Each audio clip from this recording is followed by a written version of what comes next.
every single day from the studios of AFA Today in the belly of the news beast here in Lower Manhattan in the shadow of the Wall Street Freedom Tower, the World Trade Center Freedom Tower, and on the corner of Broadway and Wall Street. We are glad to be able to come to you. Kevin McCullough, AFR Talk, AFA Today, and the idea of being able to help you be informed about what's going on and then take action on it. We talk about this regularly.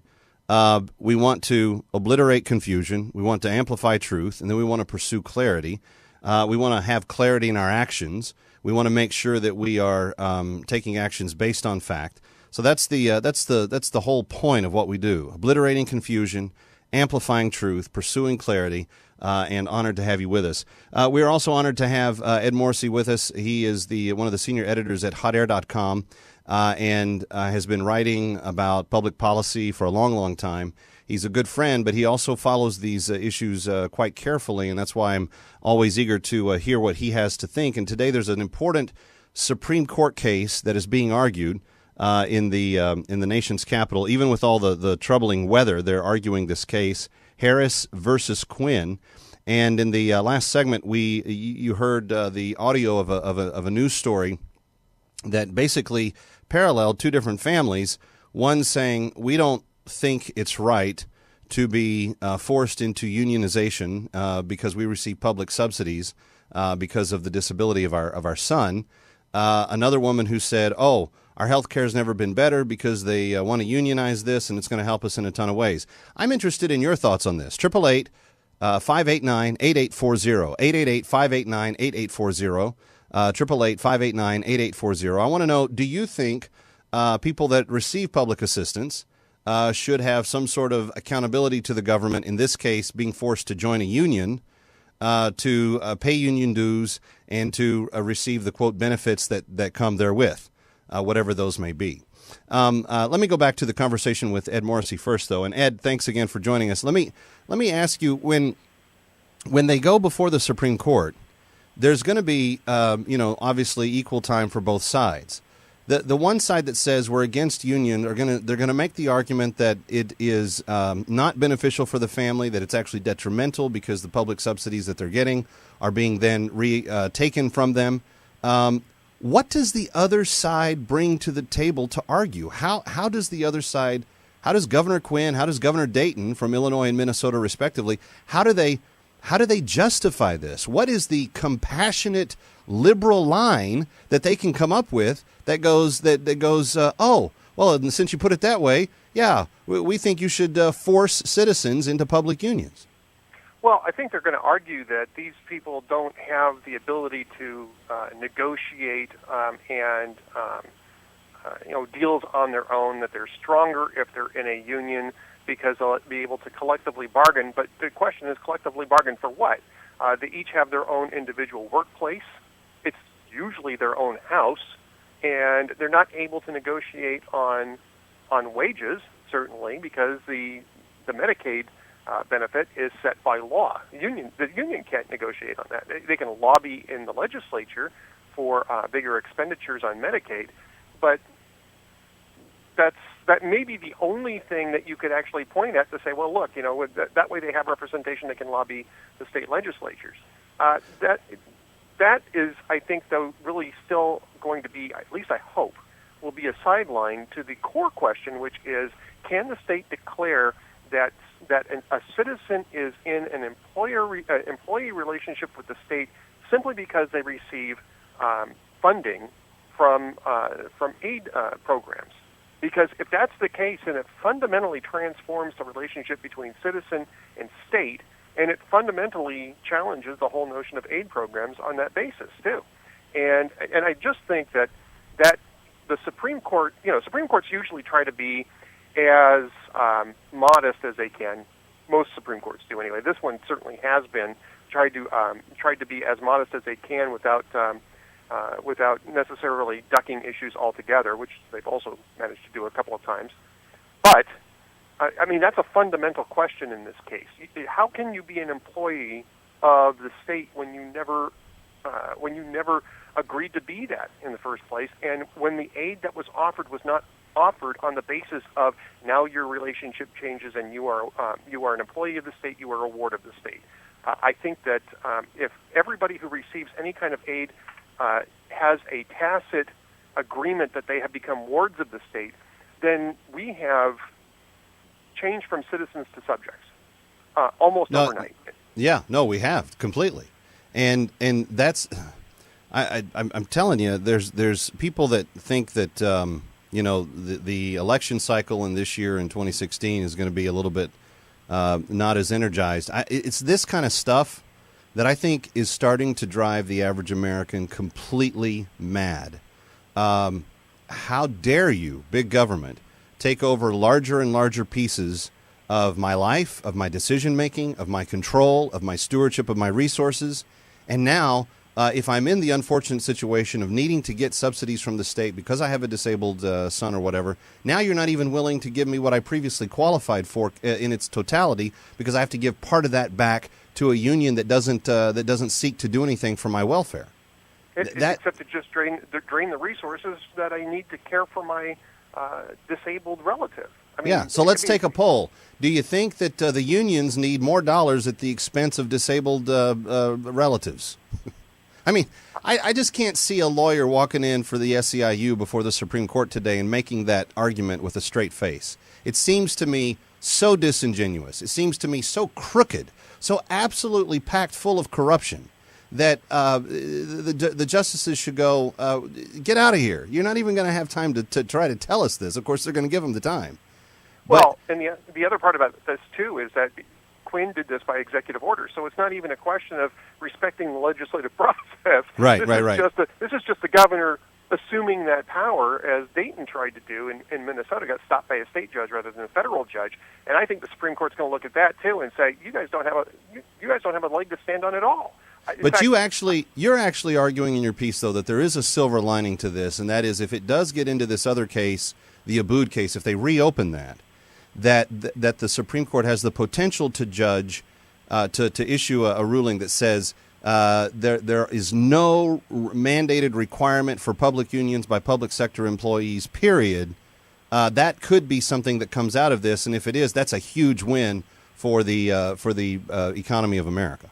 Yeah, if you look at it in terms of risk, this is low upside, high downside for the unions, and it's probably still unlikely that the Supreme Court is going to broaden its reach on this to that extent, but the possibility exists. They have given hints that they wanted to rethink Abood in a couple of recent decisions, and at least some of those justices might take that opportunity to try to strike it down or to change it. So I really wish they would, to be candid with you. 888-589-8840. Okay, here's a few questions for our for you, friend, listening. Do you believe that the unions should be dragging this into the Supreme Court, saying we want to unionize stay-at-home caregivers to relatives that are receiving public assistance? So you have a disabled relative, a family member stays home, they receive some form of Medicaid or some other state payment, and now the state has said, well, we're gonna make you involuntarily an employee of the state because we're cutting you a check. Follow the money. This money's coming from the state. Now we have the power to say what you are. Do you think that the state has any benevolent purposes in this? Do you think these governors had any good things that they were trying to accomplish in the lives of the people of their states in doing this? And a general question, more overarching across the board: should public employees be required to join unions? Because if that is what comes out of this Supreme Court case, I do think this will have been worth all of the trouble that they went to. But is that something, do you want the Supreme Court to touch that? Do you want them to issue a ruling saying, no more? Teachers, you don't have to opt into the unions anymore. You can have a job. You don't have to be part of the union. You can teach and not be in fear of losing your job because you don't have union, quote, membership or protection. 888-589-8840. 888-589-8840. 888-589-8840. The issue of unions, Ed, is a very controversial one because I've got longtime relatives that came up through the era in which labor unions were actually needed to protect against government overreach and some private sector overreach and to try to put some sort of humane conditions around work. for the last better part of my life, 40 years, I'm not sure that they have been needed. But we live in a different age now. Laws have changed. Laws have been much more greatly developed. Does the union even hold a role in modern society? Well, I would say that there's certainly. I mean, we certainly should allow people to collectively bargain in the private sector. Then you're dealing with two sides that have, at least somewhat equal leverage, and it's between the labor force and the owner, the ownership.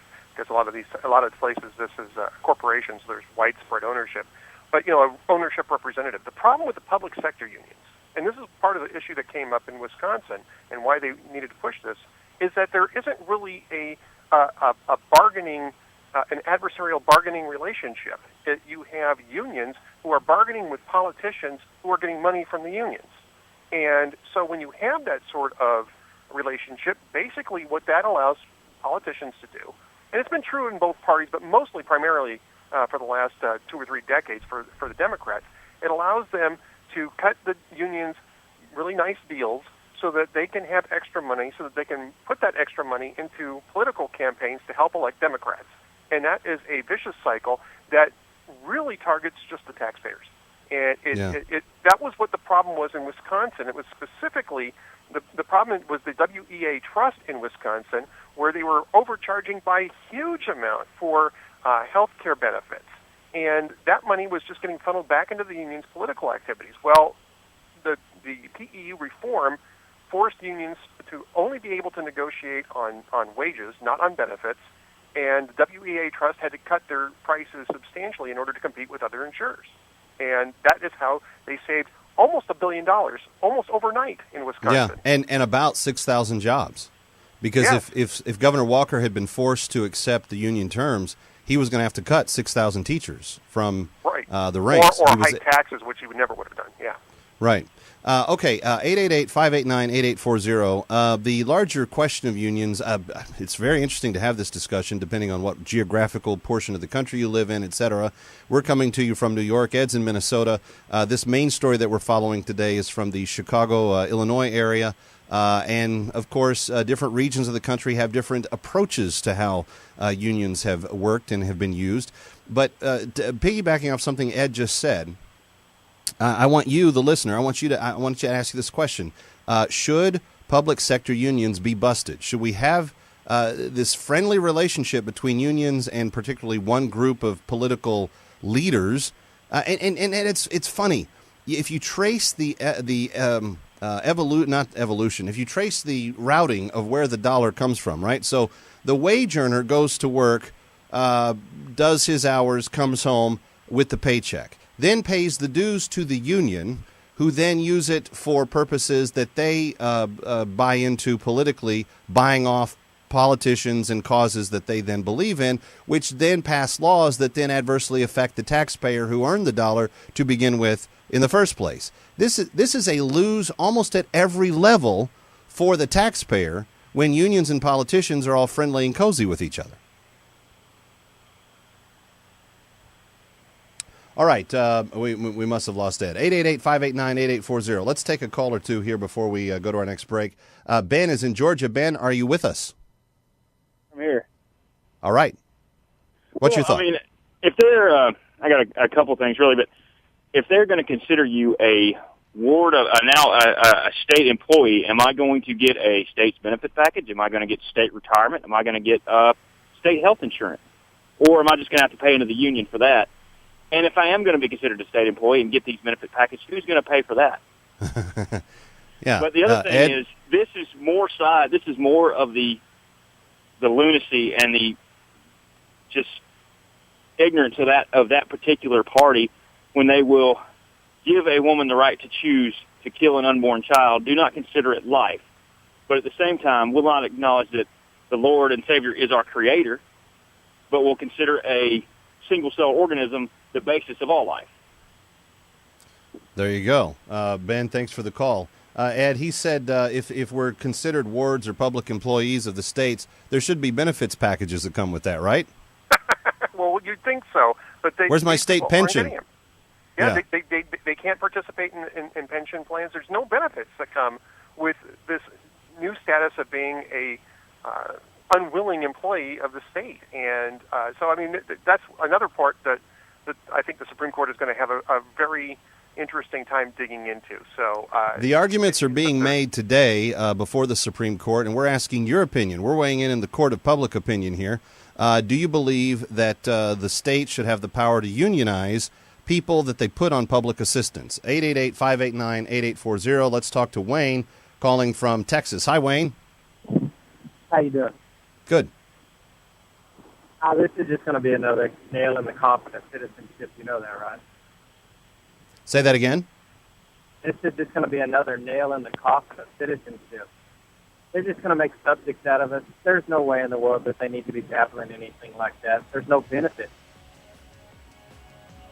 All right, Wayne. I think we're in agreement on that. 888-589-8840. Ed, can you stick around a little bit longer? Sure.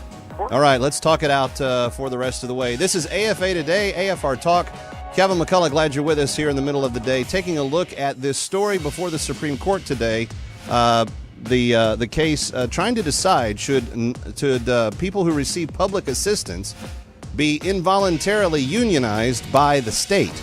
That's what's being argued. We'll take your calls as we continue on AFR Talk. Stay with us.